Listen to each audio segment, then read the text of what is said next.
নমস্কাৰ মোৰ এটি নতুন ভিডিঅ'লৈ আপোনালোক সকলোকে স্বাগতম জনাইছোঁ আৰু আজি মই আপোনালোকক ঐতিহ্যমণ্ডিত শিৱসাগৰৰ তলাতল ঘৰৰ বিষয়ে কিছু দেখাবলৈ চেষ্টা কৰিম আহকচোন চাওঁ কাউণ্টাৰৰ ওচৰতে এখন নটিচ বৰ্ড থাকে সেই নটিচ বৰ্ডখনত ইয়াৰ লৈ কেনেকৈ আহিব লাগে আৰু ইয়াক কোনে মেইনটেইন কৰি থাকে আৰু ইয়াৰ পৰিকল্পনা কি সেইটো ইনফৰ্মেশ্যন থাকে নেক্সট ছেকেণ্ড কথাটো হ'ল ঐতিহাসিক সমল কেনেকৈ হ'ল তাৰ ঐতিহাসিক বেকগ্ৰাউণ্ড কি সেইটো লিখা থাকে সেই নটিচ বৰ্ডখনত দেখিছেনে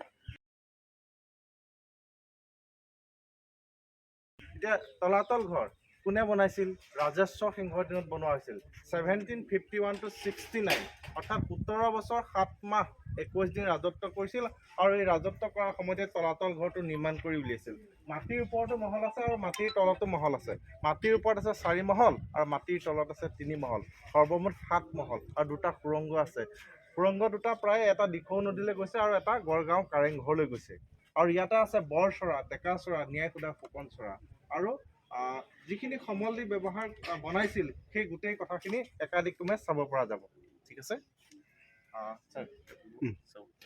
ৰাজেশ্বৰ সিংহৰ দিনত 1751 to 69 তলাতল ঘৰলৈ আহিলে কাষতে আছে বৰটোপ আৰু এই বৰটোপখিনি বেক চাইডে কিছুমান স্ক্ৰিপ্ট আছে লিখা কথা আছে সেইখিনি পঢ়ি চাব পৰা আমি আগবাঢ়ি যাম অকণমান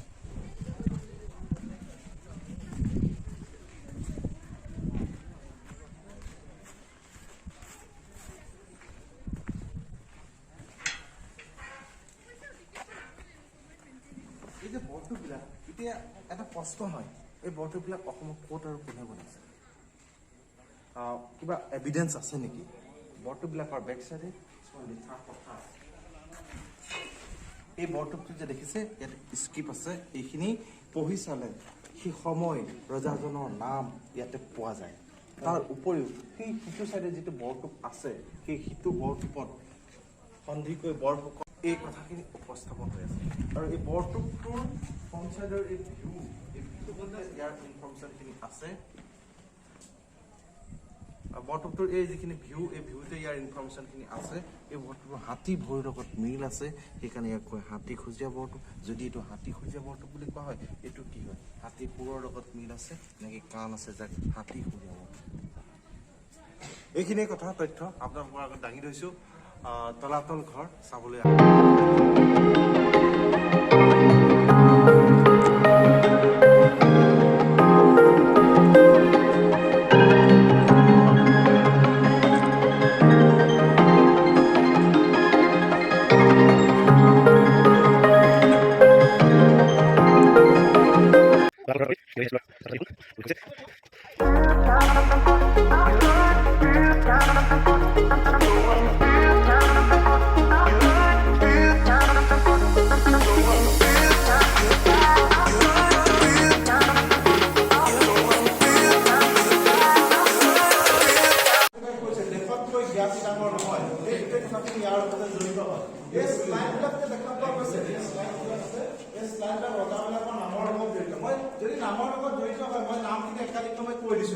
প্ৰথম শ্লাইডখন চুকাফাৰ লগত জড়িত চুকাফা চুকাফা চুৰিফা চুংখাংফা চুংখাংফা চতুফা তাৰফলকি চুদানফা চুদানফা চুকফা চুচেনফা চুহনফা চুকিমফা চুমু চুকলেমু যুৱৰজা যুৱৰজা গদাধৰ সিংহ ৰুদ্ৰ সিংহ শিৱ সিংহ প্ৰমত্ত সিংহ ৰাজেশ্বৰ সিংহ লক্ষী সিংহ কমলেশ্বৰ সিংহ দ্বিতীয় সিংহ পুৰন্দৰ সিংহ এই গোটেই কথাখিনি ইয়াৰ লগত জড়িত হয় ইয়াৰ পাছত চৰাবিলাক আছে বৰচৰা বৰচৰা কোনটো হয় ডেকাচৰা কোনটো হয় সেইটো চাবলৈ যাওঁ বহুতৰে প্ৰশ্ন হয় এই খালী অংশত তেওঁলোকে কি বনাইছিল কি বা কাম ৰজাঘৰীয়া কামবিলাক কৰিছিল এই খালী অংশৰ কথাবিলাক হ'ল কি ইয়াত শাল কাঠৰ খুঁটাৰ শিল আছে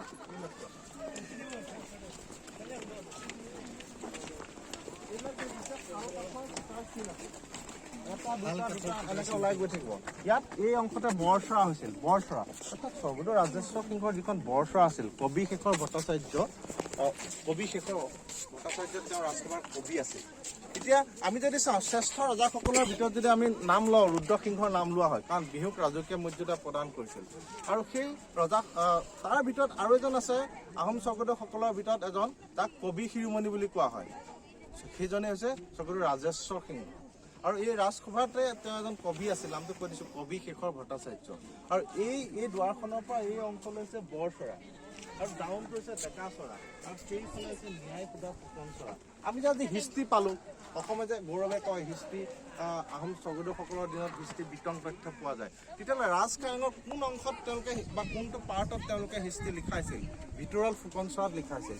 ভিতৰুৱাল ফুকনচৰা এই দুৱাৰখনৰ পৰা সেই অংশটোক ভিতৰুৱাল ফুকনচৰা বুলি কোৱা হয়। অৰ্থাৎ বিৰাগম এখন ৰাজ দৰবাৰ, অৰ্থাৎ এইখন হৈছে ৰাজধানী, বৰ অসমৰ ৰাজধানী, যাৰ নাম হৈছে ৰংপুৰ। আৰু এই ৰাজধানীখনৰ মূল বৈশিষ্ট্য হৈছে বিহুক ৰাজকীয় মৰ্যাদা দিয়া হৈছিল।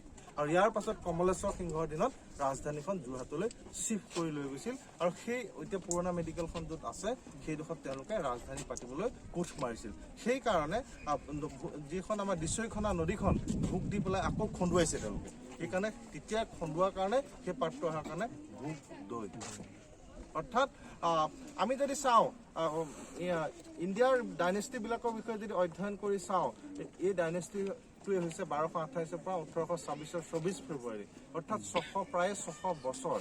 যদি আপুনি মৌৰ্য ডাইনেষ্টি চাই 137 ইয়াৰ্ছ, যদি আপোনাৰ গুপ্ত ডাইনেষ্টি চাই 210 বছৰ, ব্ৰিটিছৰ যদি চাই 150 বছৰ, মোগল যদি চাই 150 ইয়াৰ্ছ। গতিকে এই ডাইনেষ্টিটো কিবিলাক কাম তেওঁলোকে কৰিছিল, যিবিলাক কাৰণে তেওঁলোকে লংগেষ্ট ডাইনেষ্টি বুলি কোৱা হয়? তেওঁলোক ধৰ্মক লৈ শাসন কৰা নাছিল, এক নম্বৰ কথা। তেওঁলোকে আৰু মোগল ডাইনেষ্টিক যদি চোৱা যায়, তেওঁলোকে নিজৰ ধৰ্ম, ৰজাঘৰীয়া যিটো ধৰ্ম আনক ল'বলৈ ফ'ৰ্চ কৰিছিল। কিন্তু আহোম স্বৰ্গদেউসকলে তেওঁলোকে নিজৰ জনসাধাৰণৰ যিটো ধৰ্ম সেইটো আঁকোৱালি লৈছিল। সেই এনেকুৱাবিলাক পজিটিভ কাম কৰাৰ কাৰণে তেওঁলোকে সেইখন সমাজখনত তেওঁলোকে বহুত জনপ্ৰিয় আছে। সেইকাৰণে তেওঁলোকে প্ৰায় 600 বছৰ। শেষত ছাত্ৰ ছাত্ৰীসকলৰ ভৱিষ্যত উজ্জ্বল কামনা কৰি ক'বলৈ দুআষাৰ সামৰণি মাৰিছোঁ। ধন্যবাদ। লগতে আপোনাৰ পৰিচয়টো দিবলৈ অনুৰোধ জনালোঁ। মানস কলিতা, মই টুৰিষ্ট ইনফৰমেশ্যন অফিচৰ প্ৰশিক্ষণপ্ৰাপ্ত এজন গাইড হয়। ডিষ্ট্ৰিক্টতে মই থাকোঁ আৰু বিশেষকৈ আৰ্ক'লজিকেল মনুমেণ্টবিলাক মোৰ বৰ প্ৰিয়। হয়, খুব ধুনীয়াকৈ এখেতে আমাৰ এই তলাতল ঘৰৰ গোটেই যিটো ব্ৰেকগ্ৰাউণ্ড হিষ্ট্ৰী খুব সুন্দৰকৈ আৰু স্পষ্টভাৱে আমাক দাঙি ধৰিছে। আৰু আপোনালোক সকলো তলাতল ঘৰলৈ আহিব আৰু এখেতক লগ পাব, আৰু এখেতে গোটেই তলাতল ঘৰৰ যিটো সামগ্ৰিক পৰিৱেশ আৰু যিটো ব্ৰেকগ্ৰাউণ্ড হিষ্ট্ৰী খুব সুন্দৰকৈ আপোনালোকক বুজাই দিব। লগতে বিভিন্ন সময়ত আজিও বহু ছাত্ৰ ছাত্ৰী আহিছে বিভিন্ন স্কুলৰ পৰা, আৰু তেখেতেই সেই ছাত্ৰ ছাত্ৰীসকলক এই ঐতিহাসিক যি সমল আছে এই সমলৰ বিষয়ে খুব গুৰুত্বপূৰ্ণ তথ্য দাঙি ধৰিছে। গতিকে তেখেতলৈ আমি ধন্যবাদ জ্ঞাপন কৰিছোঁ।